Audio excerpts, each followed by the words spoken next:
અમદાવાદ મહાનગરપાલિકાએ શહેરના નવા, ઝડપથી વિકસતા રહેણાંક વિસ્તારોમાં ગટરના ઓવરફ્લો અને ડ્રેન બેકફ્લોની સમસ્યાઓનો લાંબા ગાળાનો ઉકેલ લાવવા માટે 27.3 કિલોમીટરનો વેસ્ટર્ન ટ્રંક સીવર લાઇન પ્રોજેક્ટ પૂર્ણ કર્યો છે, જેનું ઉદ્ઘાટન 28 ડિસેમ્બરે કેન્દ્રીય ગૃહમંત્રી અને ગાંધીનગરના સાંસદ અમિતભાઈ શાહ દ્વારા નિર્ધારિત છે.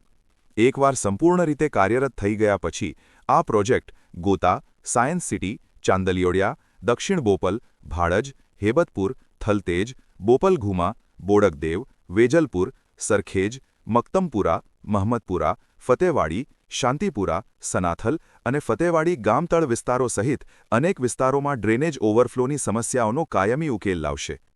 પશ્ચિમ ટ્રંક લાઇનનો મુખ્ય પ્રોજેક્ટ પૂર્ણ થવાથી પશ્ચિમ અમદાવાદના અંદાજિત 18થી 20 લાખ રહેવાસીઓની ડ્રેનેજ સુવિધાઓમાં સુધારો થશે. આ કામ 4 મુખ્ય પેકેજો હેઠળ હાથ ધરવામાં આવ્યું હતું.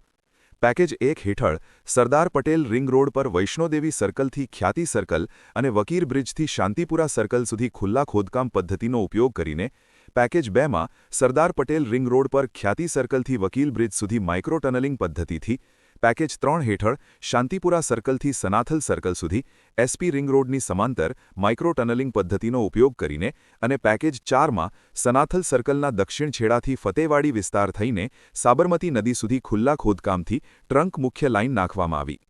રેલવે ક્રોસિંગ, ગેટકો, યુજીવીસીએલ અને સિંચાઈ નહેર ક્રોસિંગ પર મંજૂરીઓ અને સ્થળાંતર સંબંધિત ખર્ચમાં વધારો થવાને કારણે વધારાનો ખર્ચ થયો હતો. પ્રોજેક્ટનો કુલ ખર્ચ 326 કરોડ રૂપિયા થયો છે. એએમસીએ સત્તાવાર માહિતી આપતા જણાવ્યું છે કે ચારેય પેકેજો હેઠળનું કામ પૂર્ણ થઈ ગયું છે. આમાં 1200 મીમી વ્યાસના 9360 મીટર પાઇપો, 1800 મીમી વ્યાસના 10781 મીટર પાઇપો અને 2400 અથવા 2500 મીમી વ્યાસના 7163 મીટરની સંયુક્ત લંબાઈ નાખવાનો સમાવેશ થાય છે. કુલ કાર્યમાંથી 8125 મીટરના કામો માઇક્રો ટનલિંગ તકનીકનો ઉપયોગ કરીને પૂર્ણ કરવામાં આવ્યા હતા.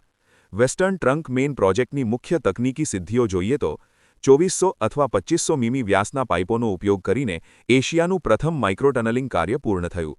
જાહેર ટ્રાફિકમાં કોઈ વિક્ષેપ પાડ્યા વિના સરદાર પટેલ રિંગ રોડ પર માઇક્રો ટનલિંગનું કાર્ય પૂર્ણ કરાયું.